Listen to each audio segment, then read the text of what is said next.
De retour à l'émission Les bouquins d'abord, volet jeunesse. Et comme promis, nous allons finir l'émission avec une lecture à haute voix. Et effectivement, ça fait très longtemps que cet exercice n'a pas été fait. Et ça va me faire vraiment plaisir de vous lire Le rêve d'Arthur, qui est un bel album jeunesse que j'ai reçu des éditions du Dahu. C'est un texte d'Amblaise Doux. Alors ça doit être un nom d'auteur, d'artiste, pardon, et illustré par Emma Izou. Et vous allez voir, c'est vraiment charmant. Quand j'ai reçu le livre, il était accompagné de nombreuses plumes colorées, et vous allez savoir pourquoi si vous m'écoutez. Dans une forêt située au cœur d'un parc naturel, on peut apercevoir l'entrée d'une grotte.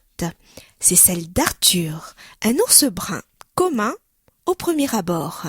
Il est grand et fort, et bien qu'il aime attraper des poissons dans la rivière, dormir dans sa grotte et se frotter aux arbres, il nourrit un rêve secret.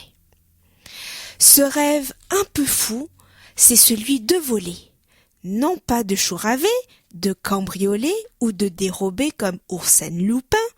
Non, non, non.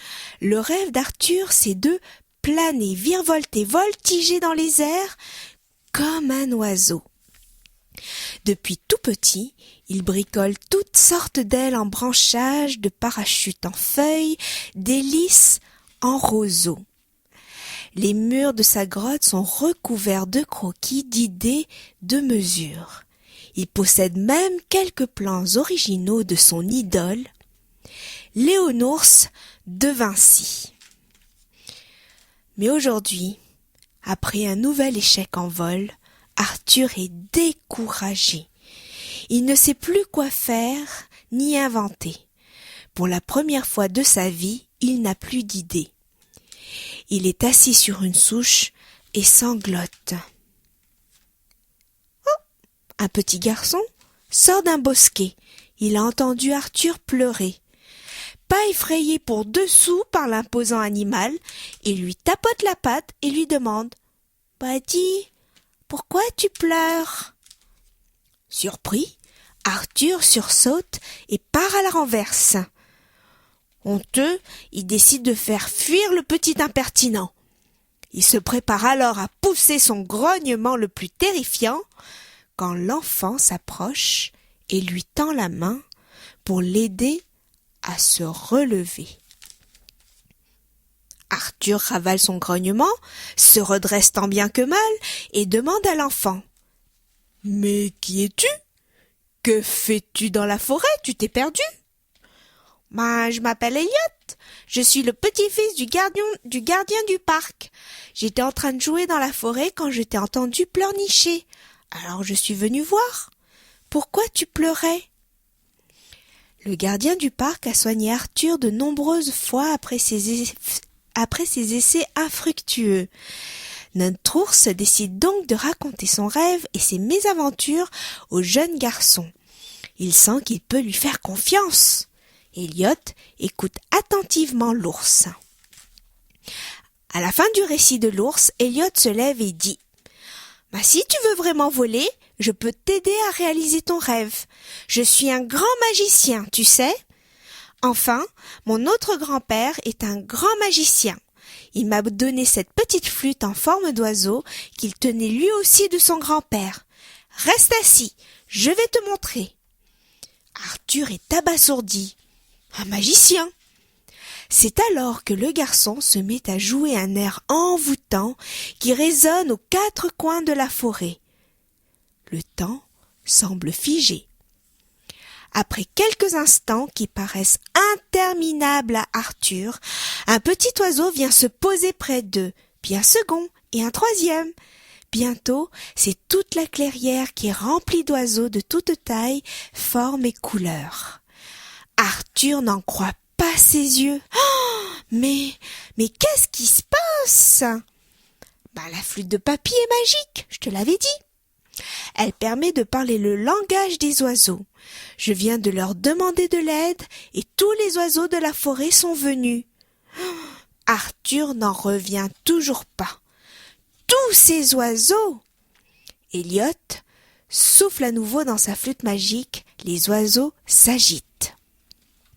Je leur parle de ton rêve, dit Elliot, et je leur demande s'ils veulent t'aider à le réaliser. Il reprend sa mélodie de plus belle. Soudain, une plume se détache de l'aile d'un oiseau et vient se coller sur le dos d'Arthur. Une suivante vient la rejoindre, puis 10, 20, 100. Chaque oiseau présent semble faire don d'une de ses plumes à cet ours qui rêve de voler. Petit à petit, on voit se dessiner 2 grandes ailes multicolores dans le dos d'Arthur. Elliot reprend sa flûte et joue un dernier air. Les oiseaux s'en vont, les uns après les autres, laissant les 2 amis seuls dans la clairière. Arthur n'a pas bougé d'un pouce. Il est abasourdi. Elliot se dirige vers l'ours ailé et lui prend la patte. Les oiseaux ont été émus par ton histoire et ont accepté de donner chacun une plume pour que tu puisses voler. Maintenant, tu n'as plus qu'à faire bouger tes ailes magiques et à t'envoler, explique Elliot à son ami. L'ours est ému. Il saisit délicatement Elliot dans ses pattes et se concentre. Ses ailes commencent à frémir, puis elles se déploient et tout doucement le curieux équipage décolle du sol. Les 2 amis s'élèvent dans le ciel. Arthur prend de plus en plus confiance en lui. Ils seront bientôt au milieu des nuages. Depuis ce jour, les visiteurs du parc racontent souvent qu'ils ont vu un ours ailé chevauché par un garçon brun aux grands yeux verts. On dit aussi que les 2 compères sont devenus inséparables et qu'ils vivent des aventures formidables dans la forêt et dans le ciel. Fin. Alors c'était un livre, un album illustré qui s'intitule Le rêve d'Arthur, publié aux éditions du Dahu, un récit écrit par Anne Blaisdou et illustré par Emma Izou. Alors vraiment c'était un très très beau livre que j'ai apprécié parcourir, vraiment bien illustré, et pour en savoir plus vous pouvez aller sur le site internet des éditions Dahu avec l'adresse internet suivante ledahuédition.fr et ça a été c'est ça, c'est une nouveauté qui nous vient directement de France.